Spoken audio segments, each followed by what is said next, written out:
RFI Convida. E o convidado de hoje é o pesquisador Luiz Felipe Ribeiro Pinto, vice-diretor-geral do Instituto Nacional do Câncer, o INCA, no Brasil. Ele vai falar sobre a colaboração Brasil-França em pesquisas oncológicas. Boa tarde, Luiz Felipe. Boa tarde, Patrícia. O Brasil, como país membro da Agência Internacional para a Pesquisa do Câncer, IARC, da Organização Mundial da Saúde, tem sede em Lyon, aqui na França. Em que consiste essa participação brasileira? O Brasil é o único país da América Latina a possuir um assento no Conselho de Governança e eu sou o representante do Conselho Científico do IARC. Essa agência é a agência da Organização Mundial de Saúde, responsável por todas as diretrizes de pesquisa e de implementação de ações para a prevenção do câncer. Isso é extremamente importante, Patrícia, porque hoje em dia a gente vê que grande parte da pesquisa mundial ela é focada na busca por novos tratamentos, mas ela recebe muito menos atenção em termos de prevenção. E o IARC faz 50 anos agora, eu estou vindo também para participar do congresso do IARC, que começa dos 50 anos do IARC, começa na quarta-feira, ele foi pensado e organizado pelo general de Gaulle, e que a proposta naquela época era que todo o comércio de armas cobrasse um imposto de 2% para a prevenção do câncer.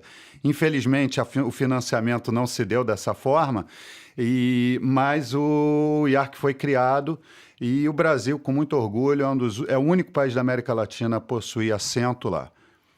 E o senhor está aqui na França também para vários encontros e visitas. Por exemplo, o senhor visitou hoje o laboratório do Hospital Europeu Georges Pompidou, que fica aqui perto da sede da Rádio França Internacional. Qual é a especificidade desse laboratório? Esse laboratório é um laboratório de diagnóstico molecular.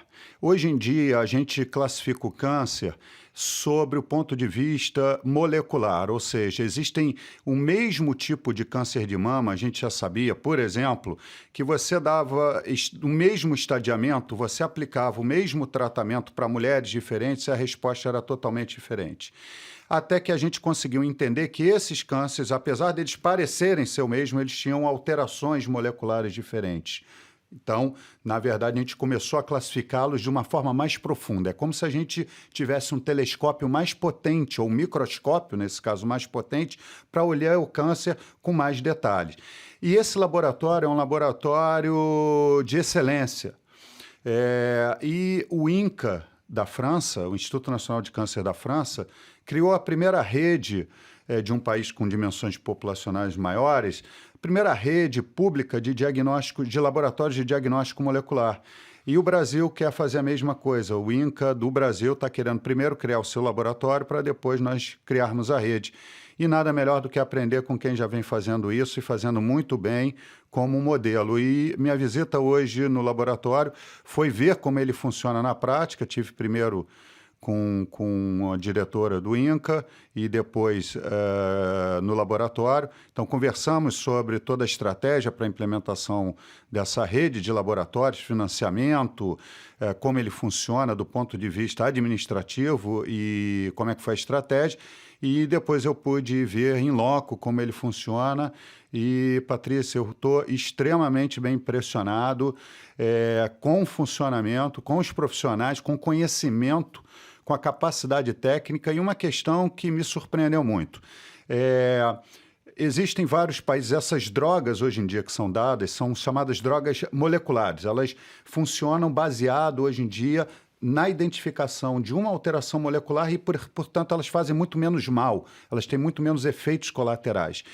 E aqui na França é um país onde toda e qualquer droga que esteja aprovada para fazer efeito é disponibilizada para o paciente público. E isso pouquíssimos países o fazem, mesmo aqui na Europa. Então, realmente é um modelo muito surpreendente e que a população francesa pode estar extremamente orgulhosa do seu sistema de saúde em relação ao câncer, pois qualquer cidadão francês tem acesso aos melhores tratamentos do mundo, que muitas vezes, por exemplo, nos Estados Unidos, custam milhares de dólares por mês, por um paciente.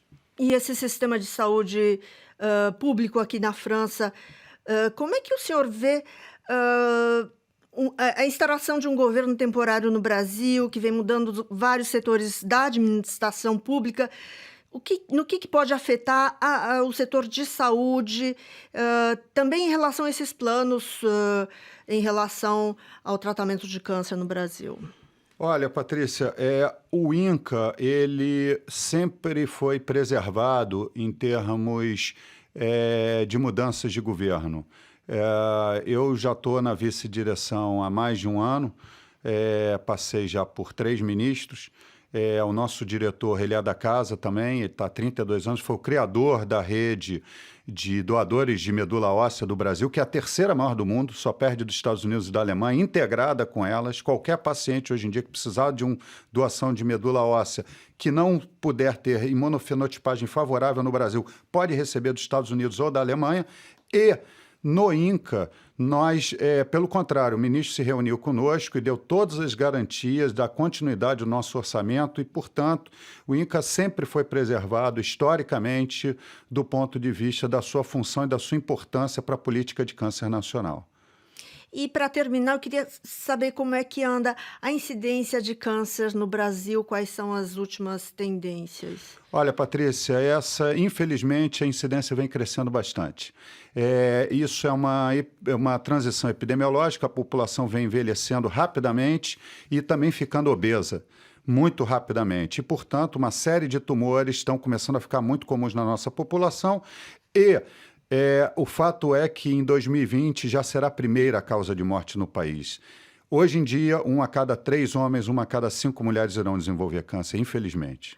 Obrigada, Luiz Felipe Ribeiro, vice-diretor-geral do INCA, Instituto Nacional do Câncer. Obrigado, Patrícia.